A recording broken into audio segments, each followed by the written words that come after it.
Hey, so here we are as our attendees start to log in. I just want to take just one quick moment to welcome you all to this beautiful evening. And on behalf of the National Hispanic Medical Association Florida chapter, I wanted to really send you a warm welcome to our second session of this webinar series that we just recently started.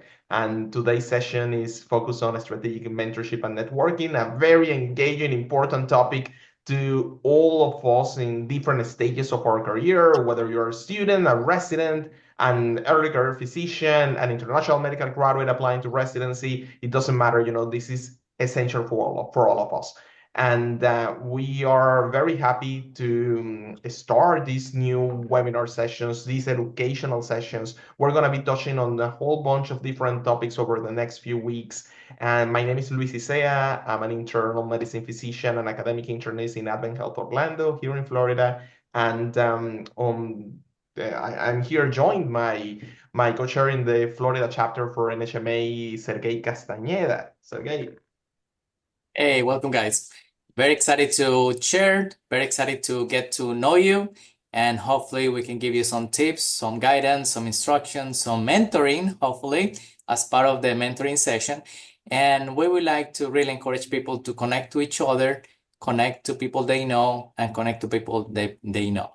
So it's a strategy that has worked for me, has worked for many successful people, and we'd like to give you all those guidelines, and hopefully it will make sense for you guys too. So very much welcome and happy to join the chapter. Basically, I encourage you to join the chapter, and I'm very happy that we were able to put together this, and we have been able to put together an amazing team that is working as part of the NHMA Florida chapter. So we're gonna benefit from all that great work, great effort they're making. Perfect. Thank you, Sergey. Now we have our moderator here for the evening. We have Joseph Ayin Zamora, or Jose Ayin Zamora. He's a fourth-year medical student with Trinity School of Medicine in the Caribbean. I had the pleasure of meeting him almost a month and something, 2 months ago. And we've been now working and talking about mentorship and networking. I think it speaks about the importance of meeting others, how you can just come out and just say, hey, this is me. Just have an introduction of yourself and start to getting to know others. And this is how we actually met. And Joseph is an amazing, engaging individual. We're very happy to have you with us moderating this session, Joseph. And please, now the canvas is yours. Yes, thank you so much, Dr. Isea. I want to say good evening to everyone. I want to start this off by saying that this session is going to be hot, HOT, honest, open, and transparent. We have a great set of panelists, and we're going to have fun. We're going to have fun, guys. And so we're going to start this off in the spirit of Thanksgiving. I'm going to have the panelists introduce themselves, but I have a little bit of a question. So when each panelist introduces themselves, I want you to answer this question. Who is your favorite cook for Thanksgiving, and what meal do they do amazing at? So I'll let each panelist take it from there.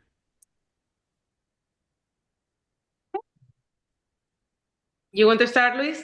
And okay, so as I was saying before, thank you, Joe. I'm Luis Isea. I'm an academic internist in Orlando. I've been part of NHMA for a few years now, and we recently started the Florida chapter a couple of months ago. And it's an initiative that we're putting a lot of heart into. We really want to make this the society for all of us Hispanics, and not only Hispanics, for all the allies and the community that we have, particularly in Florida, as to create that niche to welcome everybody and just continue fighting and helping us grow each other. Now, as to Thanksgiving, that's a good question, Joe, because I may come as a Venezuelan, but I don't really celebrate Thanksgiving too much, Joe. I mean, I don't love turkey. We don't have turkey in Venezuela, so Right. I will say what I do like of the traditional Thanksgiving cuisine though is Mm. the sweet potatoes. So I Mm. I like that. I like the pumpkin pie. I like the fall vibe in general, and I love the spirit of Thanksgiving though. like Mhm. the spirit of really being thankful and grateful for everything that is around. And who's the best chef in your household? I see he's trying to stay away from that. He doesn't want any beef. No, no, but and my wife is there in the audience, so I'm just gonna say me, but that's okay. Good, That's good okay. call. Good call. No, no biggies. I can go next if you guys are okay with that. I'm Serguei Castaneda. I was born and raised in Colombia, in Medellin, and have the fortune of having great mentors, great sponsors, and great scholarship programs that I started taking advantage basically since high school. So everything that looked like a scholarship, I wanted to apply to it. Whether I understand what it was about it or not, it didn't matter. I wanted to get that on my CV, connect with people, show that I cared, show that I wanted to give the extra mile, and that has paid off. So after med school, I was able to start doing research in Boston, and that led me to a wonderful academic career in the US. More recently, I joined private practice, so I can also give you tips how to move between those two worlds or which world makes more sense for your goals at the moment. And who is the best cook? I have to say my wife. Not only because she is one of the one of the panelists, but because she truly is. She loves cooking, and I love cooking together. So, what is the best meal? I don't know. Maybe the turkey with the cranberry sauce thing. I think that's yummy. It can be good. No, I'm gonna stick with that answer. That's good. That's good. Wives are 2-0. 2-0 so far. All right, Dr. Yvonne. Yes, so my name is Ivonne de Laos. I am originally from Venezuela. I'm a PGY3 at AdventHealth Orlando, the internal medicine program. Happy to be here. Hoping that session is helpful for all of you guys. As far, I kind of like echo what Dr. Isea said about like in Venezuela do not celebrate Thanksgiving, but I also love the spirit, love what this celebration means.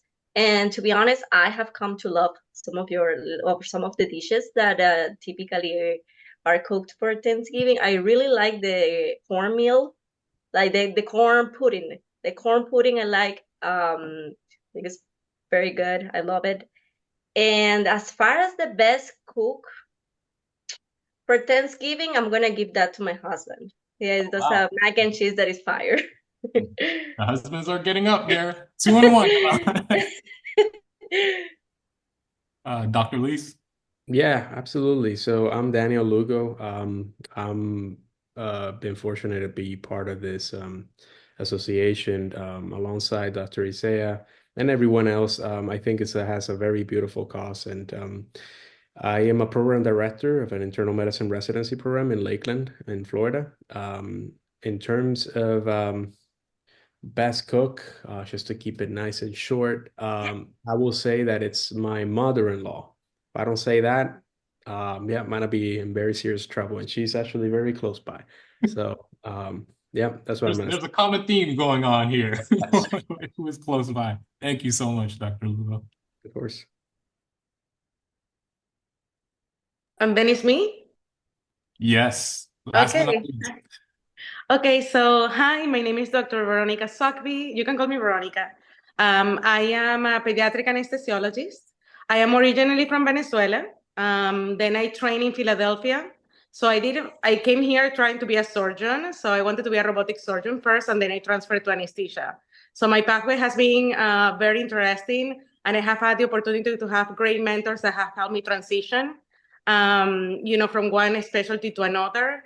And also, I then went to California, to Stanford, to train in pediatric anesthesia and pediatric regional anesthesia.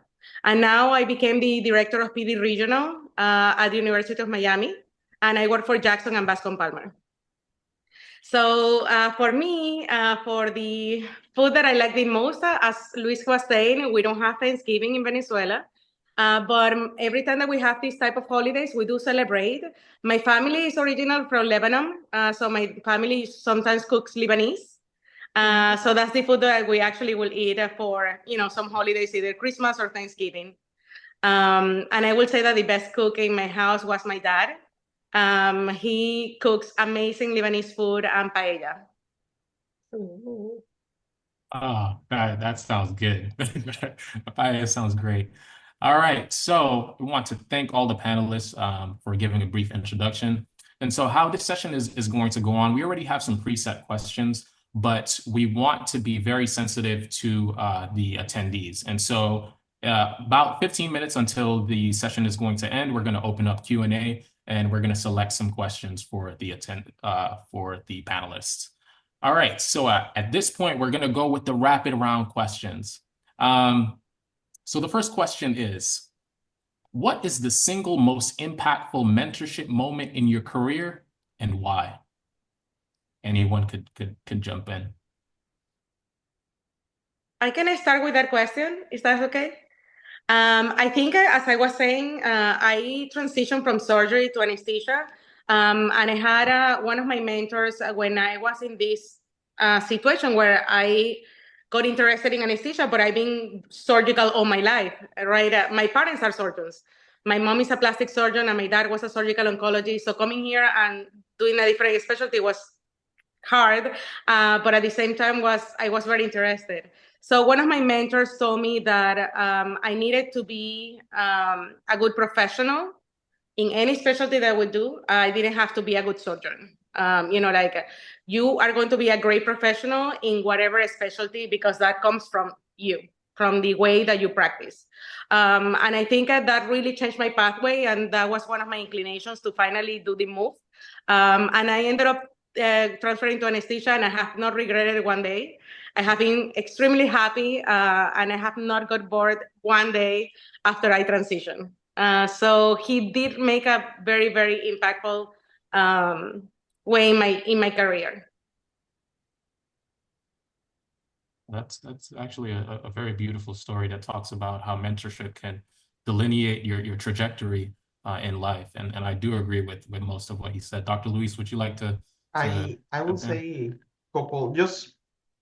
say maybe just a couple of comments. When I came from Venezuela, I was very, very scared. I didn't know much about what the US healthcare system was about. In my personal story, I didn't have the chance to do observerships or rotations in US hospitals. Maybe just one that I did actually in the University of Miami, but that was about it. It was very expensive to do these kind of rotations. And after leaving the country, I just wasn't in the place to do all of this. And I didn't have that mentorship, that guidance when I was in my first few years of being here in the States while I was taking the USMLE. Then after I matched in AdventHealth, Florida Hospital at that time, I was very, very fortunate and lucky to connect with my mentor, my residency mentor, actually. She's from Venezuela. And yeah, her name is Karen Echeverria, and it was just a match that I really, really appreciate. I think God has special people that He places in different spots for all of us, and she really allowed me or helped me or supported me through this transition. That I felt that having the connection with somebody who was from my same culture, from my same country, and really helped me to feel more at ease, more that, hey, it's okay, these are the things that we're going to be working on. This is what it looks like, the whole process of practicing medicine or training in residency program in the US. And she also introduced me to organized medicine, which is something that I had no idea what it was about. And that I'm very, very thankful for, because it's something that I've been able to find a passion and continue growing. So to me, the lesson to all of this is the importance as well of finding a mentor that you can really connect with, that even if you didn't know anybody before, just by finding that person through different ways. And it can be, in this case, in the workplace that I had, and from the same culture, it really helped me connect. And it was in a moment that is one of those transitions that I think are very special moments into which you really need some guidance as to what the rest of the career is going to look like. And to me, that was when I transitioned from, applying to residency to going into residency, and then throughout those first few years in residency.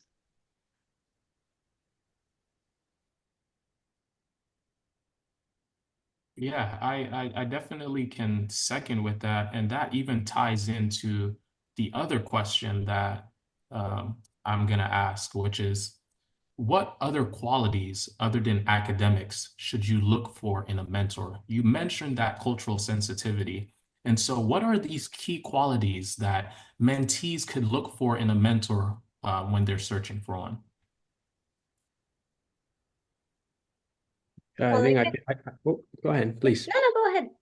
I was just about to say that I think as we're desperate to try to look and find a mentor, sometimes you should pick somebody that may not be aligning with your goals. And then at the end, there's really no productivity. So what I will say is rather than just adjusting and accommodating to someone, really try to just, like Dr. Isea just said, move around until you eventually find the one that is not only aligned with your goals, but also aligned with your culture, with your values. Eventually, they're out there. They're out there. You have to just go ahead and move quite a lot. But once you do find someone, they will be guiding you, mentoring you, coaching you.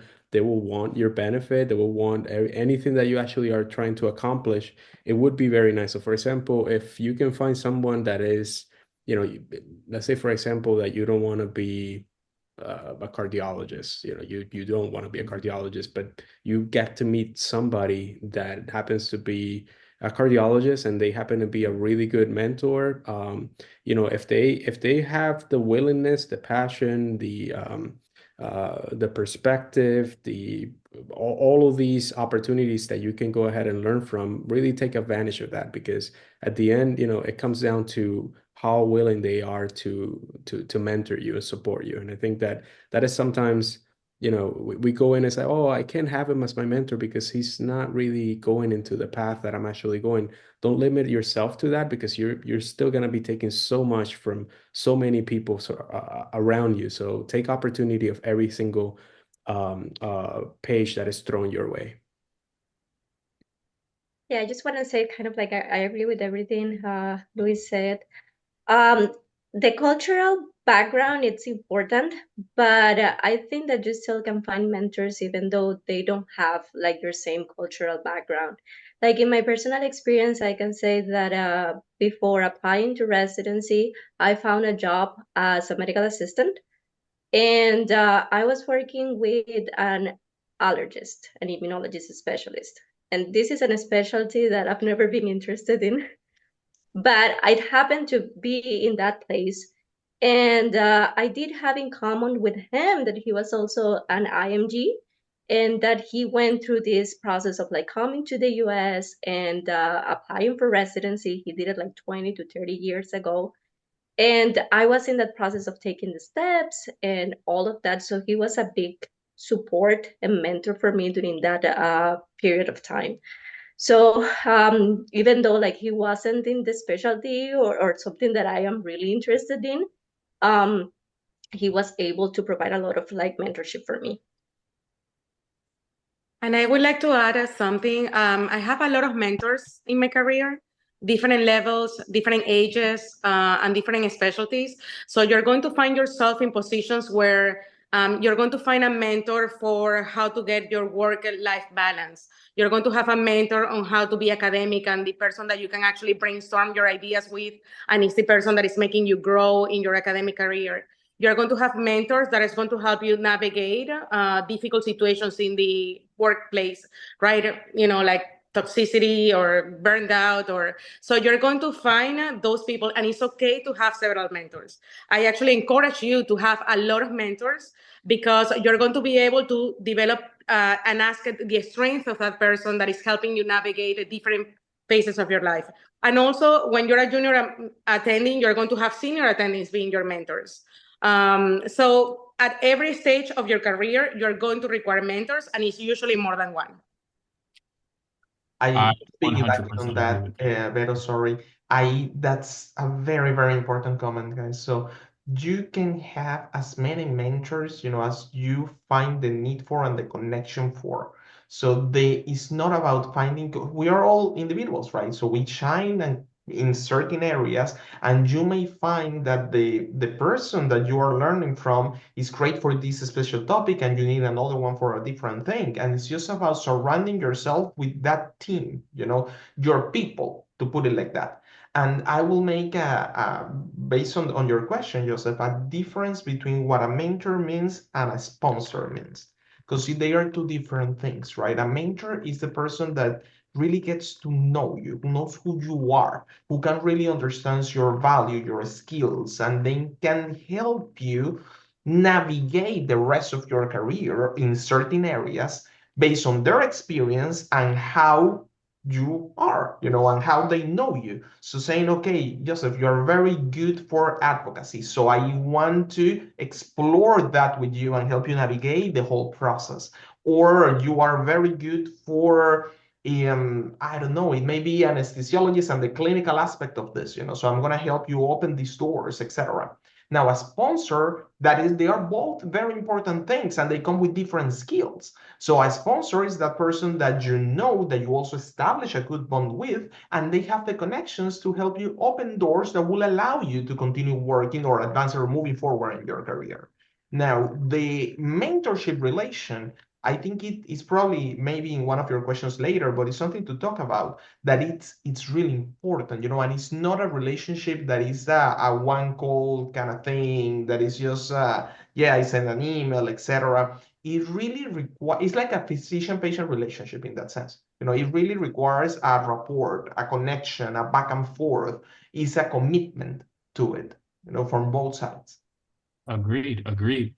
And as we said, these sessions are going to be honest, open, and transparent. So a topic that I really want to touch on is being the pouching of mentorship in terms of paying for mentorship.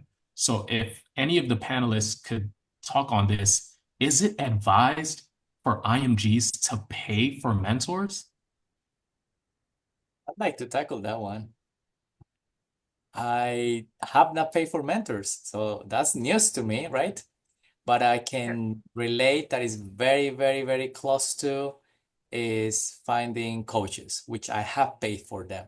So if I want to have a skill set that I don't have or I want to improve it, I'm willing to invest in myself and pay coaches for that. Same thing with it when we play sports. We have a coach and help you getting better in the sport you played.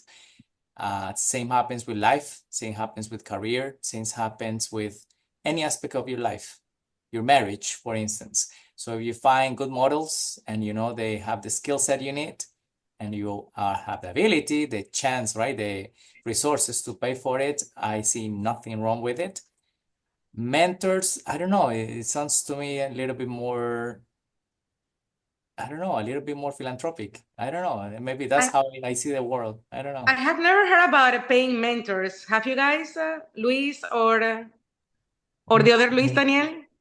I can see maybe some services being offered, and maybe perhaps Oh, if for example, somebody is going from ground zero, like they're starting from scratch and they have no resources at all whatsoever. This is where, for example, an association like this one, right, will come into play, right? You join, the NHMA, and then you have resources like this. You start connecting, you start networking, you start knowing some of these people. Then you come to some of these conferences, and then you start just getting to have the opportunity to have some, I would say, real life mentoring. But I would understand like how perhaps, and if you're starting from zero, you probably are looking online, some immediate gratification where you're trying to find somebody that could help you, coach you. I think that the right word, like Dr. Serguei said, he just mentioned that would be a paid coach. Mentoring is more of like kind of like going deeper into your soul, should I say? But I can understand that being a start. And just a comment I will also make there. This is something I'm very passionate about. Man, I hadn't heard about paying mentors, right? But I do see a lot of people that pay for rotations, that pay for observerships, right? You are an IMG, you don't know anybody, you come here to the States and you find programs may require US clinical experience, and they may say, you need 3, 6 months, whatever it may be that certain programs may have requirements on. And how the heck do I get that, right? you don't know anybody. So then that's a classic place that a lot of applicants, particularly international medical graduates, find themselves on. And I think one of the routes that is out there, is you find companies that promote observerships, etc., and they connect you with certain doctors somewhere. That's correct. Yeah. Now, first of all, they can be pretty expensive. And at least things I have heard, that it can go a couple thousands on top of the expenses that you have to fly and live somewhere, wherever you're going to go. It's not that that is wrong or anything, it's a business model. But what I would really encourage all of you to think about is the value of it. So from an academic perspective, and when you get just a letter of recommendation and just something to put in your CV that says, yes, I had a month rotating in whatever it may be, that really doesn't mean much in your CV. And I want to make the emphasis that it perpetuates disparities that international medical graduates suffer when they are applying in this country, that you come already from countries with maybe not too much money to begin with, right? You already are struggling financially, and then you may feel the pressure to take on that extra burden and take on extra debt with the idea or the hope of a dream that says, I want to apply into residency, I want to match into residency, then I just go into whatever I can find. But then I get a generic letter of recommendation that it could be templated, that I know you can recognize that when you are reading an application, and it really doesn't give you much. It really doesn't mean much.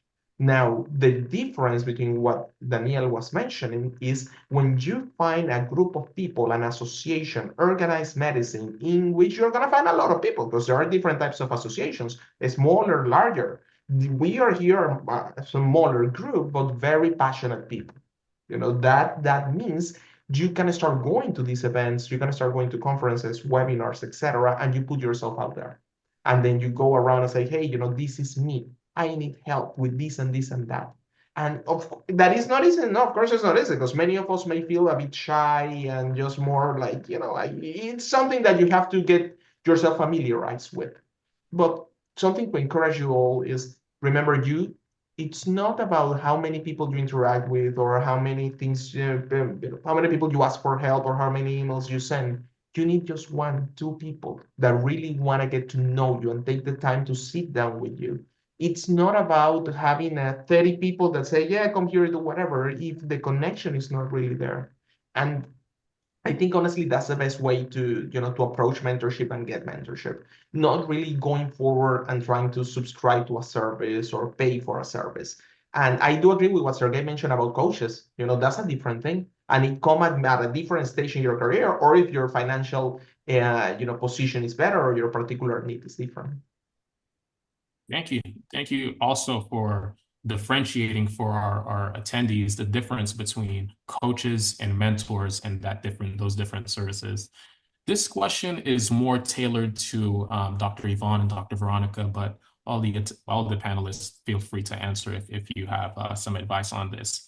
And so there's been recent discussion, as we know, about the pay gap with women in medicine. And per the Harvard business articles, it's been shown that women who are in male-dominated fields can gain even 10% more than their peers. Can you give advice to the women who are attending about anything specific in regards to how your experience has been in medicine and male-dominated fields? You want to go, Ivonne? You can go. Okay. So I'm going to say this for me. Like I went to my first job. I was at Stanford. And then I moved to the University of Miami, where I really had to negotiate, my salary and my benefits and the things that I wanted. And one thing that I'm going to say, I think the first thing that we need to do is to start talking about money. When people don't talk about their salaries and everything is private, that's when the problems comes, right? Because then I don't know how you earn, and then that's how I can get less money, because nobody's speaking up and they're having this disclosure. It's okay to talk about money. Like, we work very hard, and our salary is, we deserve, like the salary that we get, because we put a lot of hours and a lot of training for that.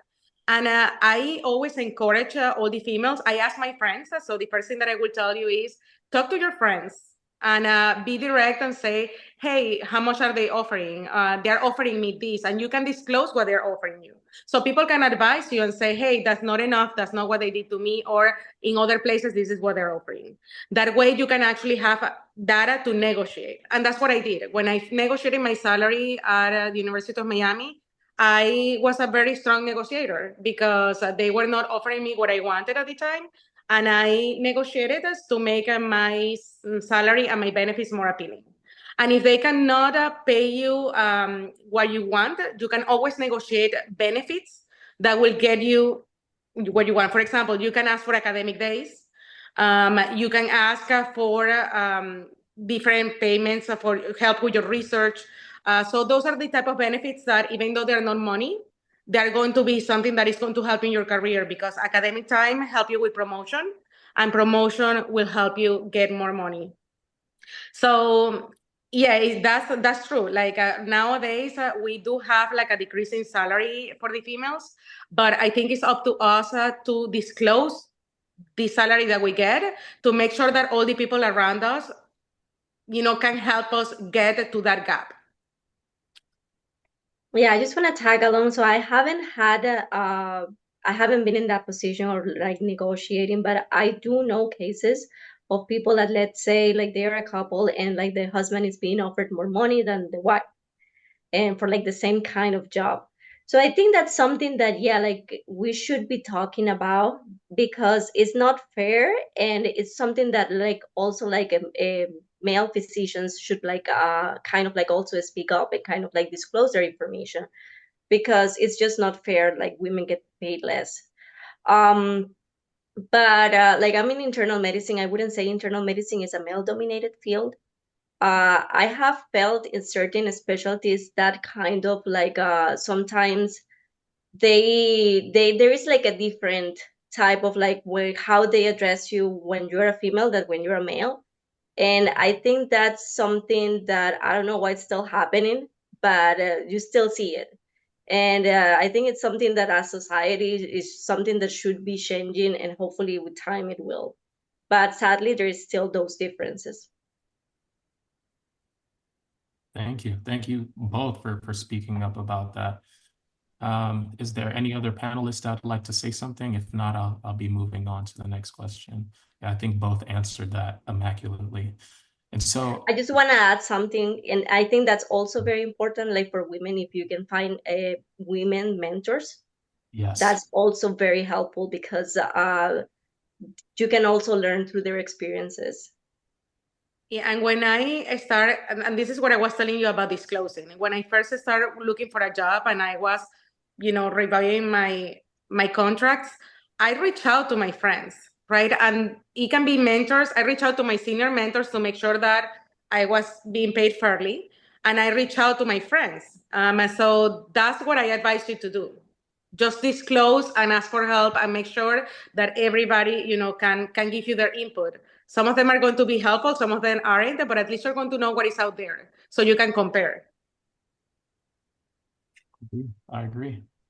Okay. And so we're going to, we've been talking a lot about mentorship and networking. And a common theme that has been discussed, especially with either medical students or residents, are conferences, right? They talk about attending these large conferences and not knowing, how to best network in such a large conference setting that they've never been to before. And so if either panelists could talk about what are key strategies that either medical students, residents, or even new early career physicians can use when they attend these large conferences for the first time. I'm gonna disclose something personal. I was a little bit of a stalker early when I didn't know anybody. So I knew all these papers and I was writing grants back in Colombia where little funding was. I was the only one writing them. I was getting them. And when I had my first chance to go to an international meeting to know the experts that I was reading papers from, guess what? I just went to the lecture, wait for them to step down from the podium, introduce myself. I said, hey, I'm a student.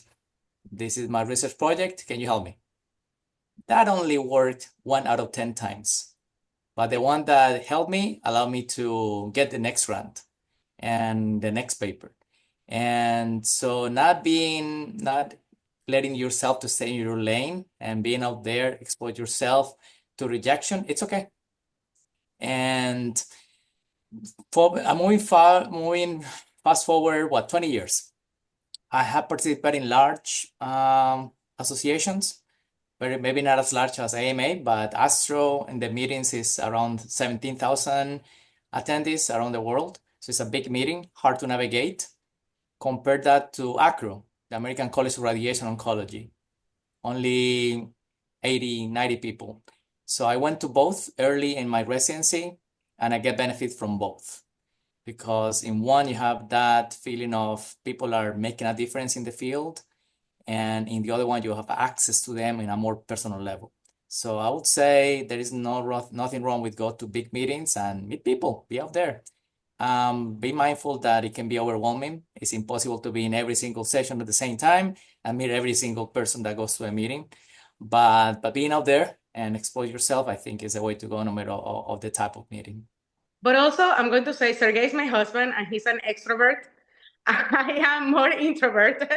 And I always say, like, I don't know how you do it, but he's like in the lines of the conference and talking to the people while they're in the line of eating. I'm like the opposite. And I'm very introverted in that aspect when I go to these meetings. But one thing that it was very good, and I did it in the American College of Surgeons when I was in surgery, and I did it in ASA, that is the Society of Anesthesiologists, is that they have pathways for med students. Every big conference is going to have med student pathways and resident pathways. And those are the pathways that you want to be in, because they do, for example, program directors networking, and they're going to do a cocktail with all the program directors in the country. And those are the two societies that I know, but then Luis can talk about the societies of internal medicine that I'm pretty sure that you guys are interested in. But for the people that are in surgery and in anesthesia, there's these pathways that they're catered to you. So they're going to be reviewing your CV. There's meetings, workshops for CV reviewing, for mock interviews. So they're all the things that are going to be related to the things that are useful for your career. So I will advise you to go to this conference and to go to the pathway that you are required to, like med student if you're in that level, and resident if you're in that level. And then you're going to meet other people like you. You're going to meet many med students, and you're going to meet in those cocktails, you're going to meet potential mentors and potential, program directors in the future. Can I just add one more thing? What comes around goes around, meaning people are gonna get to know you, if not in the first interaction, the second one, third one, and if they see you coming back for interacting with more people, they're gonna recognize you. So be nice to everyone, or basically be yourself. If you're not nice, hey, you're in a lost. But people can tell when you are faking interest or trying to get just what you want, which all of us have an agenda. But when you are genuine and really honest and open, that brings that from other people as well. So in the residency interview, for me, it was tough to match into radiation oncology. I did internal medicine, the whole 3 years of residency. When I was in I had to apply multiple times. I didn't apply one time. I applied to 3 different years. So before I did medicine, while in medicine, and in my last year of internal medicine. And that taught me that people that apply are the same. And the people that I applied at the beginning, now they were interns. And the next time they were residents. And they were introducing me to their chairs. And they were introducing me to all their mentors. So because I truly proved that I wanted to be a radiation oncologist. It was not for a show. I really wanted, and I just needed the chance. So that's what mentors made a difference. They connect me to their mentors and their mentors to their mentors, and I made it. But it was because people were willing to help me. That's a beautiful story, Sergei. And Veronica, I actually already wrote down a couple of things there that maybe we can bring to ACP because those workshops sound pretty cool. Oh, really? You don't have those? No, not like that. Oh, don't worry, love. I will help you with that. Chapter, but we can talk offline. In AC, well, I've gone to both, as you were saying, Sergei, large conferences and smaller conferences. My recommendation will be, as Veronica mentioned, wherever you go, any of these conferences is going to have something tailored to residents and students. So review the sessions that are there. One of those sessions are going to be focused on advice, networking, mentoring. In the past few years, particularly, there is a lot of emphasis into this. And my first thing, even before all of that, is go, because this can actually make a difference, guys. So if you are thinking, how can I meet people? How can I find mentors? I don't know where to go. Go to the meeting of the association of the specialty that you're interested in. And by the way, most of the larger societies of the main core specialties, they have chapters, local chapters. So you can start there. You don't necessarily need to go to the national meeting, which can be a little harder to navigate. You can start with the local chapter, that the attendance is going to be much less. Therefore, you have a higher chance of getting a good one-on-one interaction with anybody. Be yourself, as Serguei said. Don't come just with the idea of the agenda of I want this mentor and that's it. And then you portray yourself totally different. That's not what you want either. You want a mentor who gets to know you by who you are. Literally, that's the connection, that relationship that thrives. And you gotta lose yourself a little bit. I'm more like Veronica. I am in the middle of introvert extrovert, maybe in the middle, depends on where I am. And it really was difficult for me in the beginning, to go around and say hi, etc. But the more you do it, the better you get at it. And one key thing, as Serguei mentioned, is stay after the session. You're always going to see that after the session finishes, there is a line of people. And it's not a long line, depends on, of course, on the session and the meeting, but it may be 4 or 5 people that they are just waiting for a chance to talk with whoever is leading the session. And by the way, there is nothing wrong with what Serguei said, just state what you're looking for. They may say no, and that's totally okay. But almost all people are not gonna scream at you, yell at you, and ignore you. No, that's not gonna happen. It's a normal one-to-one interaction. So you're gonna have that moment, that you have their attention. When you send an email, many times they get lost. It may not be something purposeful that you say that, hey, no, I don't want to reply to this. But a good chunk of those just get lost in the middle of the mailbox. Unfortunately, I haven't been able to reply from emails from a month and a half ago, that I may have sorted through those, but they are not in my big priority. So then they get buried until I get to them.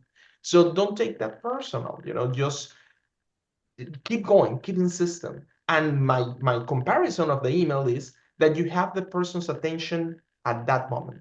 So rather than sending the communications, etc., if you got them even for 30 seconds, 1 minute, that's something that you can do. And practice an elevator speech. So you gotta be very mindful about how you introduce yourself to others and what you're asking for.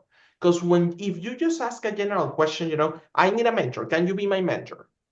So that's huge, that's a broad question, so what does it entail? What are you looking for? So you need help with what? So you are applying to internal medicine, for example, or you are a resident and then you're going to go into this fellowship, or I'm an early career physician. I want to know how to start my private practice and I need guidance on this. And I saw you lecture your session. I know you for this or this or this. And I think, I want to learn more from you in this sense. Can you help me? Then you are targeting something more specific, that then is going to allow you to kickstart the relationship. And it shows more initiative as well from your side. I just wanted to add something really quick. So I'm also on the introvert side, so we do struggle a little bit more in that sense. Something that I really liked of a conference that I went recently. So earlier this year, so they paired me with somebody for mentorship. And to be honest, I kind of went to meet this doctor and I wasn't really sure about what to expect or how are they pairing me with this person, why. But to be honest, it helped me know somebody. And it was actually a very fruitful conversation. So I just wanted to throw this here that even though in those conferences things can happen and really you can meet people that can help you. Yes. Also, I wanted to say that the association of I'm going to talk from my specialty because obviously I don't know about others, but the Association of Anesthesiologists have a mentorship program. So also if you're a med student, you can also apply for that. And I'm a mentor for that association, and I asked to have an IMG. And the mentor that I have through the association is a from the Caribbean. She's a Canadian, and she's studying in the Caribbean. And I wanted to try to help somebody that has had my similar pathway, because I felt that I had a lot to give. So I think that's something that you also can do. You can try to find the specialty that you want, and you can use us, because now that we have the chapter, you can use us to find mentors. But you can also, as we said, to have more mentors, you can have somebody from the association that you are looking at. The Yes, specialty. this is the beauty of NHMA, my people. We have mentors who are passionate about reaching out to us and helping us along this process. And so I want to thank you all for, the amazing feedback that you just gave. I think me, myself, just speaking from my point of view, from a medical student, my advice to all of my medical students, even residents, is to just go. Sometimes it's even just going without the intention. I think as medical students, we have a focus of, oh, I want to meet this mentor, oh, I want to get this done. But you'll be surprised at the connections that you form. Like, even with your peers, it doesn't necessarily have to be someone in leadership. It could be your peer that brings you to someone in leadership, your peer that you're able to share a commonality and get a project done together.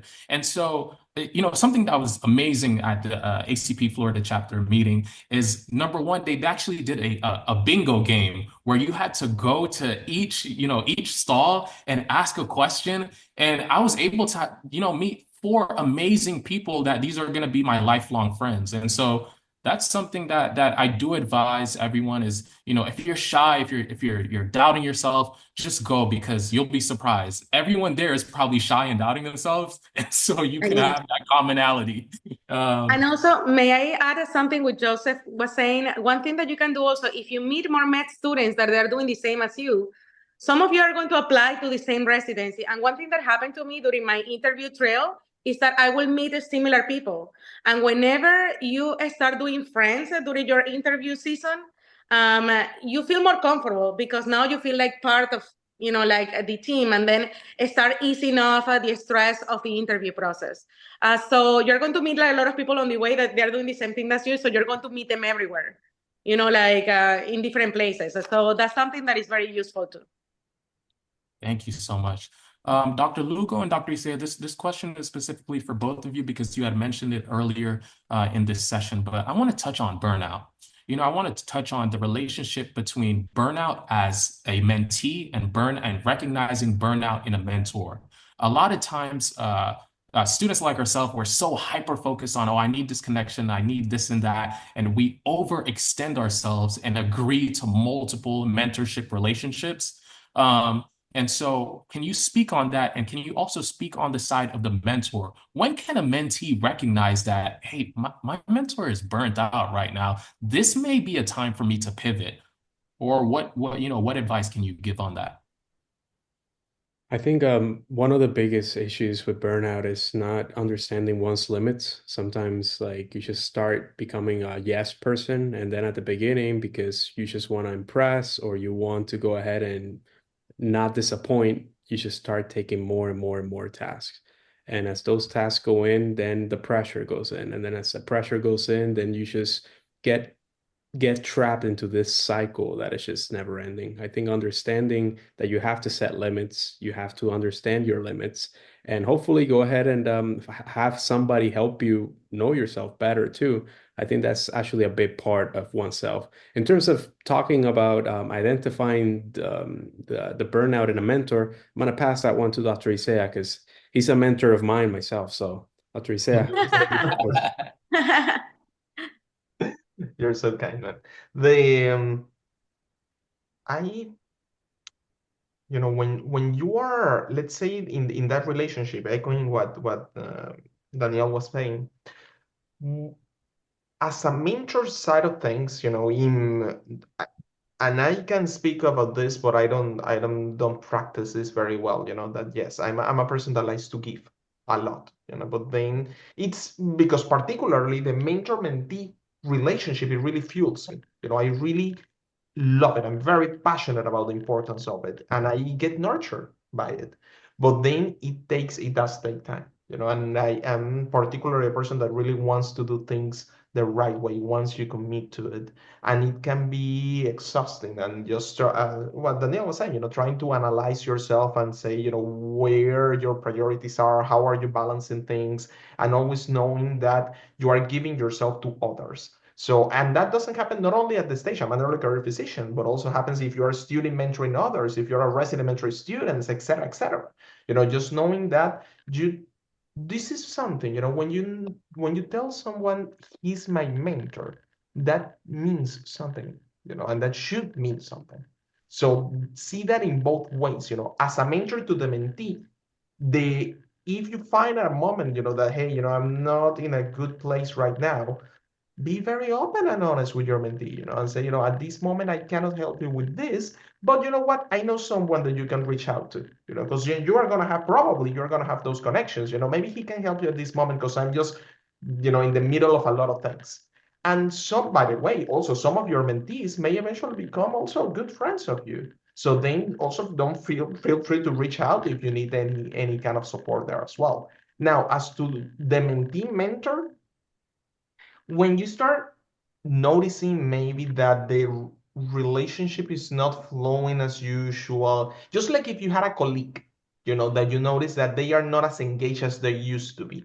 Maybe depending on where you are in the stage of the relationship, be open about it. You can ask, hey, is everything okay? Because it has been a while that, we haven't touched base on, or, you mentioned that maybe we could have a meeting to talk about my personal statement, or like introducing me to whoever it may be. First ask, are you okay? Is everything okay? And give the person some time to reflect on how that may be. And maybe also, if you feel like the relationship is just not flourishing as it was supposed to be, then being okay with that, and don't feel bad about that. It's nothing necessarily related to you. It's nothing personal. Is that there are things sometimes that the other person may be very busy, just circle back later, or if you feel it's something that was present to you, you can always ask them to piggyback on something, maybe if you're busy right now, can you connect me with somebody, and let Okay, things go. I want to add on to that. That's such a big one. I think understanding about the don't feel bad part, like if I'm going through a very, I have so many cards on the table. I think it was actually at the ACP conference, someone actually did approach me, and then I just went ahead and I delegated that person to someone that I know would deliver. So don't feel bad. Like if you did approach a mentor, you probably wanted somebody. You say, "Oh, I wanted you as my mentor. I just wanted that." But then that person is literally deviating you to someone. It's maybe because that person is actually maybe better suited for you. So don't look at that as a negative. If anything, it's like a gift in disguise. Just take advantage of that and consider, that maybe at that moment in time, that person was maybe going through a lot, or they already had enough on their plate. Yes, yes, I really like that. That's great Sometimes, advice. rejection is redirection, and it's better to have, a redirection in mentee than a bad mentee, uh, and so that than a bad mentor. So I really appreciate you stating that.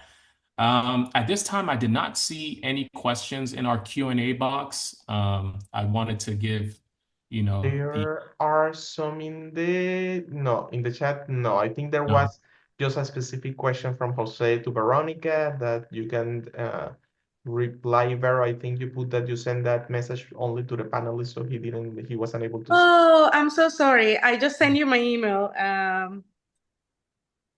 So But then, I if you don't I mind, just I'm sent gonna my put email it. to Jose, but I guess he did not receive it. Oh boy, there are some questions there. Elias. Okay, let's take a look here. All right. Dr. Serguei, this one is for you. Do you think it is possible to balance between doing research, private practice, and to be associated with the hospital? If so, Absolutely. Go ahead, sorry. he already answered the question. That's it. Where do we have here? Okay, If so so, it's No, and scrolling he down. said If he said that. so, how would you tell your past self on how to do it to avoid making any mistakes that you encountered? No, I was half joking, but it's true. I mean, if you're passionate about something, you make it work. And if you have supportive family, supportive spouse and friends, then the sky is the limit. Whatever you want to do, I think you are able to do it. So basically, I remind myself that I can do anything, but unfortunately, I can do everything.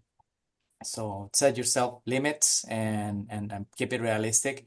The caliber of research I'm able to do these days is a fraction of what I was able to do when I was at Harvard in a lab doing basic research, right? So that could have potentially changed the course of medicine. It didn't for me, but that's how breakthrough research can be, right? So that's exciting, it's accelerating, and it's great.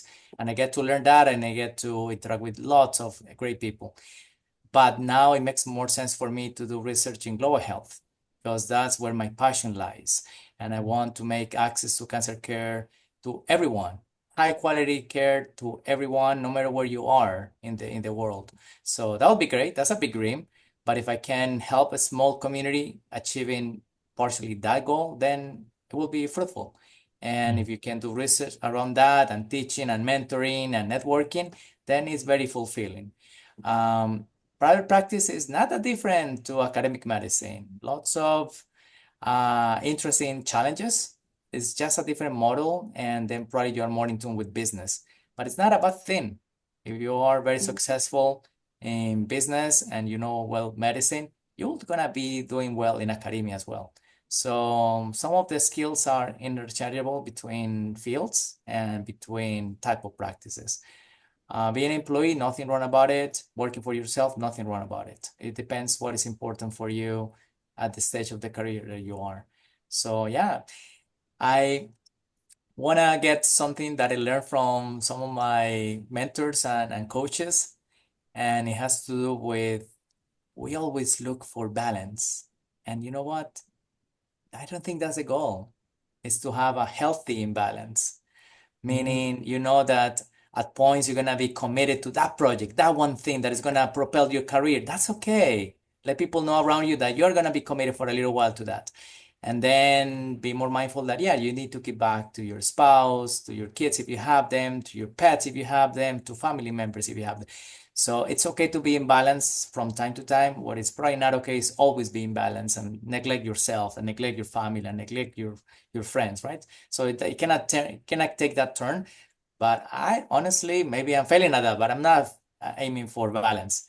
Are you, Sergey? Are you? Yeah, I'm aiming for being successful and being helpful and being able to accomplish things in my life. So a little bit of imbalance, nothing wrong with it. I like that. Healthy imbalance. I'm coining that phrase. Yeah, and we help each other. Like if you have communication, Sergey and I, for example, that we're both married and we're both physicians, we talk about these things. We have something that I encourage you guys to do with your partners. We do this thing on Sunday where we talk about our goals for the week and how can we help each other. So it's just 4 questions. It's about what were your challenges last week? What has been stressful for you this week? Right? And then we can talk about, is there any conflict that we need to resolve? That way you can have a moment, to discuss anything that went wrong during the week. And then what are your goals for next week and how can I help you get it? And those 3 questions that we do every Sunday is very helpful and it keeps us in check and it keeps us being, kind to each other because we know what stresses your partner with it and how can I help you do it better next week. So that's really helpful, and I encourage you guys to apply. We've been doing it for what, Sergey, like a year, and it's part of the things that you learn in coaching. Talking about coaching, so I think it's very, very helpful to have that communication with your partner, even if they are not in medicine. I will say even more if they are not in medicine, because I understand him, he understands me, but not every, if you're not in the same field, it may be difficult to understand. So that will open the communication to that. And will help with burnout. Wow, thank you so much for stating that. At this time, in the interest of our wonderful speakers, we're going to try to conclude. We do really do would love you guys to join our NHMA chapter. And so, Dr. Luis, Isea, I'll allow you to speak a little bit on, how those who are eager to have their questions answered, who are eager to join, can join our NHMA chapter. Thank you so much, Joe. Really, really appreciate it. And I think this session particularly, I think it speaks a lot of the power of the community, the power of networking, the power of having different perspectives, from mentors or potential mentors or speakers who come from different backgrounds, each of us has a different journey that we have gone through. And being part of it's the power of belonging, it's the power of knowing that you are not in all of this alone, that it doesn't matter, if Sergey and Veronica, I've never met Veronica in person, for example, and then we speak regularly as well. And I feel like I have met her. Sergey, I've met him only once. Daniel, I wish I would be, closer and seeing this guy, every day. But in any case, what it means is I know I'm not alone. So it's part of the group, that it's more than the geographical limitation that you may have. Is feeling like, hey, this is my people and I can get support here. And particularly for our Hispanic community, our Latino community in Florida or anywhere where you are, but particularly in Florida, to the purpose of this meeting, we are here for you. NHMA is trying to expand, it's trying to grow. Remember, we're the only association that represents the almost 55,000 Latino physicians that are in the US. NHMA has excellent connections, not only at federal level in regards to public health advocacy and just putting a voice out on the matters that really pertain our Latino physicians and the Latino community, but also has a lot of connections with great Latino physicians everywhere in the US that are eager to know others. And some of those are already more advanced in their career, that may have very good positions, academic or not academic, whatever it may be. So going and saying, hey, I'm not losing much of it. I just want to see what this association may offer me. But don't be a passive member. If you really want to be a part of any association that you go to, be engaged. So it's about, saying, I want to participate. This is what I'm also offering. And this is what I want to get from it.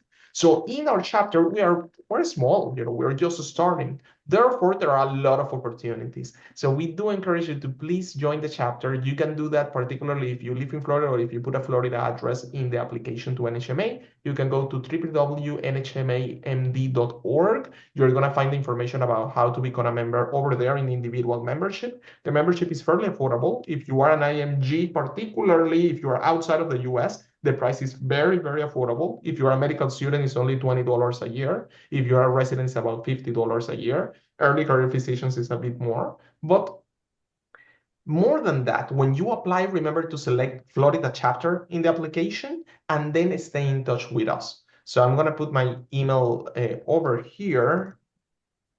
So please do stay in touch, and we can help you connect, with whatever committee or whatever group of people or something that you are looking for. It may not be our specialty, but maybe we can give you some guidance on that. And as the chapter expands, there was a question about ophthalmology mentors. I don't know particularly anybody that is practicing right now ophthalmology as a Latino, but I know people who may know somebody. So then that's how it starts to go. And if not, we are for sure we connect people at the national level as well. And at the national level, they know even more people. So it's just about emails that go with emails, and something will appear right there.